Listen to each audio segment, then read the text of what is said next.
বাংলাদেশে অধিকাংশ লোকেরাই ফরজ গোসল কিভাবে করতে হবে সেটি জানে না, আর পবিত্রতা অর্জন না করতে পারার কারণে তার কোনো ইবাদত আল্লাহর দরবারে কবুল হচ্ছে না। বলবো কিভাবে আপনি ফরজ গোসল করবেন। সারা শরীর ধৌত করতে হবে, এইভাবে ফরজ গোসল করলে গোসল হবে কি নাকি এটা ভুল পদ্ধতি? আসসালামু আলাইকুম ওয়া রাহমাতুল্লাহি ওয়া বারাকাতুহু। প্রিয় দর্শক, ফরজ গোসলে আমরা অনেকেই এই মারাত্মক ভুলগুলি করে থাকি, যা আমাদের অধিকাংশ মানুষের ফরজ গোসল হয় না। তো যে ফরজ গোসলে কোন মারাত্মক ভুলগুলি করলে গোসল আদায় হয় না এবং কিভাবে ফরজ গোসল আমাদেরকে আদায় করতে হবে সে বিষয়ে আজকে আমরা জানবো ইনশাআল্লাহ। আজকে আমাদের বিশেষজ্ঞ প্যানেলে বাংলাদেশের বিজ্ঞ 3 জন আলেম রয়েছেন। এই 3 জন বিজ্ঞ আলেমের কাছ থেকে আমরা জানবো যে ফরজ গোসলে কোন মারাত্মক ভুলগুলি করলে গোসল আদায় হয় না এবং ফরজ গোসল কিভাবে করতে হয় সঠিক নিয়মটি আজকে আমরা জানবো ইনশাআল্লাহ। প্রিয় দর্শক, চলুন আমরা একে একে তাদের বক্তব্যগুলি শুনে আসি। আমরা শুরুতে শায়েখ মতিউর রহমান মাদানির বক্তব্যটি শুনে আসি। কুলি করতে হবে, গড়গড়া করতে হবে, নাকে পানি দিয়ে টানতে হবে যাতে নরম মাংস অবধি পানি পৌঁছায়। এই নরম মাংসে পানি পৌঁছায় বাড়াবাড়ি, তবে নাকে পানি দিতে হবে, ইস্তেনশাক করতে হবে। সুন্নতি তরিকা হচ্ছে যে আপনি প্রথম লজ্জাস্থান পরিষ্কার করবেন আর তারপরে উজু করে নেবেন, আর উজু করার পরে আপনি গোসল করবেন বা উজু করবেন, তাতে নাকে পানি দেবেন, কুলি করবেন, এগুলো অবশ্যই করবেন। যদি এগুলোতে ইখতিলাফ রয়েছে যে সেটা ওয়াজিব নাকি সুন্নত। মুস্তাহাব বা সুন্নত হচ্ছে উজু করে নেওয়া। একটা হচ্ছে মাসনুন গোসল মানে সুন্নতি গোসল, আর একটা হচ্ছে গোসল যথেষ্ট কাজ চালা হয়ে গেল, কিন্তু সুন্নতি গোসল হলো না। গোসল সেটা ফরজ গোসলের ক্ষেত্রে হোক বা এমনি নফল গোসলের ক্ষেত্রে হোক, সুন্নত গোসলের জুমার দিনের গোসল সুন্নত গোসল, অথবা দৈনিক যে গোসল আমরা করছি, আমাদের বাঙালি সমাজের একটা বৈশিষ্ট্য ভালো, ডেলি গোসল করবেই। অন্য জাতির মধ্যে সাধারণত এটা পাওয়া যায় না, ও সপ্তাহে একবারই করে। গোসল যেটা যথেষ্ট গোসল সেটা হচ্ছে গোটা শরীরে পানি বহিয়ে দেওয়া, মাথা থেকে পা পর্যন্ত পানি যদি প্রবাহিত করে দেন, পানি ঢেলে দেন, পানিতে ডুব দিলেন, উঠে গেলেন, গোসল হবে না? হবে না? গোসল হয়ে যাবে। এটা হচ্ছে যথেষ্ট গোসল হয়ে গেল। সুন্নতি গোসল হলো না। সুন্নতি গোসল হচ্ছে গোসলের পূর্বে কি করা? উযু করে নেওয়া। মা আয়েশা রাদিয়াল্লাহু তাআলা আনহা যাওজেন নবী সাল্লাল্লাহু আলাইহি ওয়াসাল্লামের সহধর্মিণী, নবী সাল্লাল্লাহু আলাইহি ওয়াসাল্লাম যখন জানাবাতের গোসল করতেন, বাদা ফাগাসালা ইয়াদাইহি, শুরু করতেন প্রথম হাত ধোয়া থেকে, হাত ধুইতেন, তারপরে সলাতের মতো উজু করতেন, তারপর নিজের আঙ্গুলগুলি পানিতে প্রবেশ করাতেন, ফায়ুখাল্লিলু বিহা উসুল আশ-শার, তারপরে তা দিয়ে নিজের যে মাথায় চুল, নবী সাল্লাল্লাহু আলাইহি ওয়াসাল্লামের চুল বড় চুল ছিল, চুলের শেকড়গুলিতে খালাল করতেন। রাসূলুল্লাহ নিজ মাথায় 3 অঞ্জলি পানি ঢালতেন, বেয়াদাইহে, দুই হাতে এর উপরে পানি নিয়ে, অল্প পানিতে গোসল, তো সেই জন্য এরকম প্রয়োজন। আজকাল তো পানি আর পানি, কত পানি যে মানুষ অপচয় করছে। তারপরে পানি পুরো শরীরে চামড়ায় বহিয়ে দিতেন, এ হচ্ছে রাসূলুল্লাহ সাল্লাল্লাহু আলাইহি ওয়াসাল্লামের গোসল। আর আরেকটি তরিকা হচ্ছে যে ওযুর সবগুলি কাজ করে নিলেন, একমাত্র পা ধোয়া ছাড়া এটাও করতে পারেন। আর বিশেষ করে যদি কাদা মাটি থাকে, কাঁচা জায়গা থাকে, আমাদের শুধু কাঁচা জায়গাতে গোসল করতে হয়। এখন যদিও পাকা হয়ে গেছে প্রায় লোকের, কিন্তু নলকূপের কাছে পানি, গোসল করলে পানি জমে যাবে, সব কিছু করে নিলেন, পাটা শেষখানে ধুয়ে উঠে গেলেন। 249 নম্বর হাদিস, নবী সাল্লাল্লাহু আলাইহি ওয়াসাল্লামের সহধর্মিণী কালা, তিনি বলেন, তাও রাসূলুল্লাহ উযু করলেন সালাতের মতো উযু, শুধু 2 পা ছাড়া। এই যে হাদিস আছে, 2 পা ছাড়া, আর লজ্জা স্থান ধৌত করলেন। ওমা আসাবাহু মিনাল আযা, আর যা কিছু ময়লা আবর্জনা তাতে লেগেছে তা ধুইলেন, তারপরে পানি বহিয়ে দিলেন শরীরে। সুম্মা নাহা রিজলাইহি, তারপরে 2 পা সরিয়ে দিলেন, মানে অন্য জায়গায় যেখানে গোসল করে সেখান থেকে সরে গেলেন। ফাগাসালাহুমা, তারপরে 2 পা ধৌত করলেন। এই ছিল নবী সাল্লাল্লাহু আলাইহি ওয়াসাল্লামের জানাবাতের গোসল। এখানে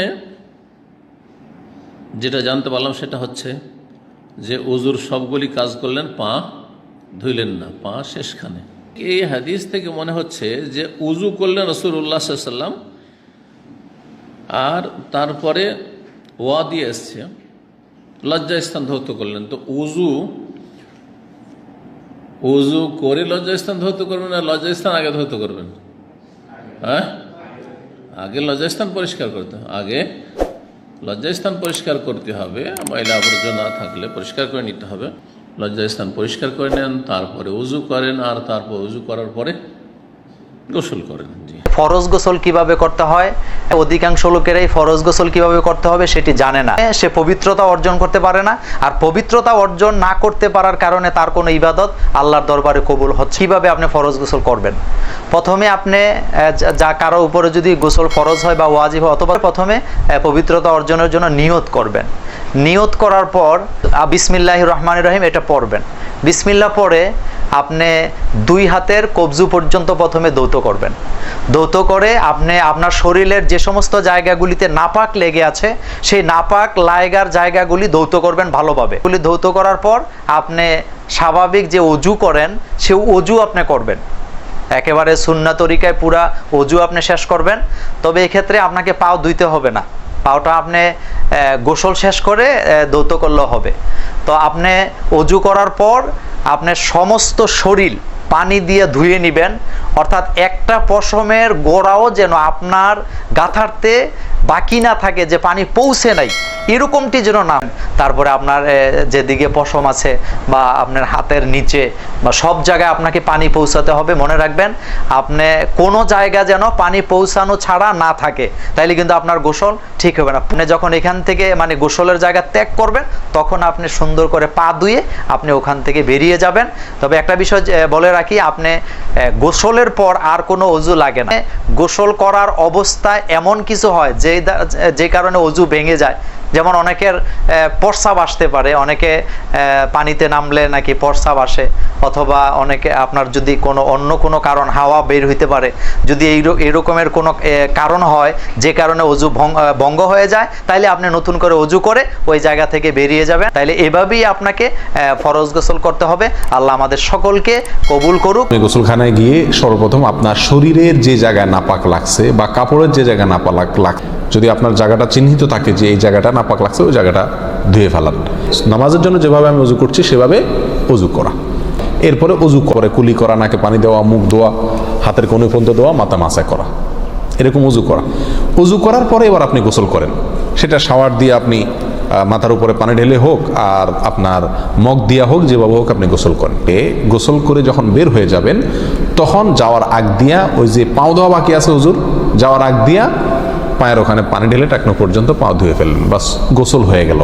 এই ভিতরে আপনার শরীরের প্রতিটি অঙ্গের প্রতিটি জায়গায় পানি পৌঁছানোর চেষ্টা করতে হবে। বগলের নিচ থেকে নিয়ে আঙ্গুলের চিপা থেকে নিয়ে প্রত্যেকটা জায়গায় যেন পানি যায়, সেজন্য সেখানে পানি পৌঁছানোর চেষ্টা করতে হবে। ডলার দরকার হলে ডলবে, যেভাবে ওখানে পানি পৌঁছাতে হবে। কানের প্যাঁচের ভিতরে, একেবারে গভীরে না, প্যাঁচগুলোর ভিতরে যেন পানি যায়। একটি জায়গা যদি শুকনা থাকে তাহলে কি হবে না, ফরজ গোসল হবে না।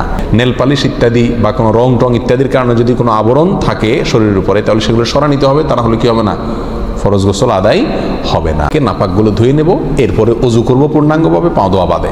এরপরে গোসল করব, আর বের হওয়ার সময় দোনো পাও টাকনো পর্যন্ত ধুয়ে তারপর বের হয়ে যাব। এই গোসলের সাথে আমার অজু হয়ে গেল নাই। তবে কেউ যদি গোসল করা অবস্থায় তার পেশাব চলে আসে, অনেকে আছে পানির স্পর্শ লাগলে পেশাব বেশি আসে, তো গোসল করা অবস্থায় যদি তিনি পেশাব করে দেন বা অজু ভঙ্গের কোনো কারণ তার ভিতরে আসে, তাহলে তাকে আবার কি করতে হবে, নতুন করে গোসলের পরে অজু করতে হবে। প্রিয় দর্শক, এতক্ষণ আমরা শুনছিলাম বাংলাদেশের বিজ্ঞ 3 জন আলেমের কাছ থেকে যে ফরজ গোসল আমরা কিভাবে করব এবং ফরজ গোসলে যে মারাত্মক ভুলগুলি করলে ফরজ গোসল আদায় হয় না এবং ফরজ গোসল সঠিক নিয়মে কিভাবে করতে হয় সে বিষয়ে আমরা শুনছিলাম বিজ্ঞ আলেমদের কাছ থেকে। প্রিয় দর্শক, ফরজ গোসল অনেক ইম্পর্টেন্ট। আপনার গোসল যদি ফরজ আদায় যদি না হয়, আপনি যদি ঠিকমতো যদি ফরজগুলি আদায় না হয়, আপনার গোসল হয় না। এই জন্য আমাদেরকে সচেতন থাকতে হবে যে নিয়মগুলি বিজ্ঞ আলেম ওলামাগণ বলেছেন যে এই নিয়মগুলি কখনোই ভুল করা যাবে না এবং ফরজ গোসলের সঠিক নিয়মগুলি কি কি সে বিষয়ে আমরা শুনছিলাম। বিজ্ঞ আলেমগণ বলেছেন, বিস্তারিতভাবে আপনারা শুনেছেন। প্রিয় দর্শক, আমরা এখানে বিজ্ঞ 3 জন আলেমের কথাগুলি শুনলাম। এই 3 জন বিজ্ঞ আলেমের মধ্য থেকে যার কথাগুলি কোরআন ও হাদিসের দলিল ভিত্তিক মনে হবে, আমরা তার কথাটাই, তার মতটাই গ্রহণ করে নেব ইনশাআল্লাহ। প্রিয় দর্শক, সর্বোপরি আল্লাহ তাআলার কাছে দোয়া করি, আল্লাহ তাআলা আমাদের সবাইকে যেন ফরজ গোসল যেন আমরা সঠিকভাবে আল্লাহর হুকুম অনুযায়ী, রসুলের নিয়ম অনুযায়ী আমরা যেন আদায় করতে পারি, পালন করতে পারি, সে তৌফিক যেন আল্লাহ তাআলা আমাদেরকে দান করেন। আল্লাহ তাআলা আমাদের সবাইকে যেন কোরআন ও সুন্নাহর সহি পথে আমাদেরকে যেন পরিচালিত করেন। প্রিয় দর্শক, আমরা একেবারে ভিডিও শেষ প্রান্তে চলে এসেছি। আজকের মতো আমি মিনারুল ইসলাম এখানেই বিদায় দিচ্ছি। দেখা হবে অন্য কোনো ভিডিওতে।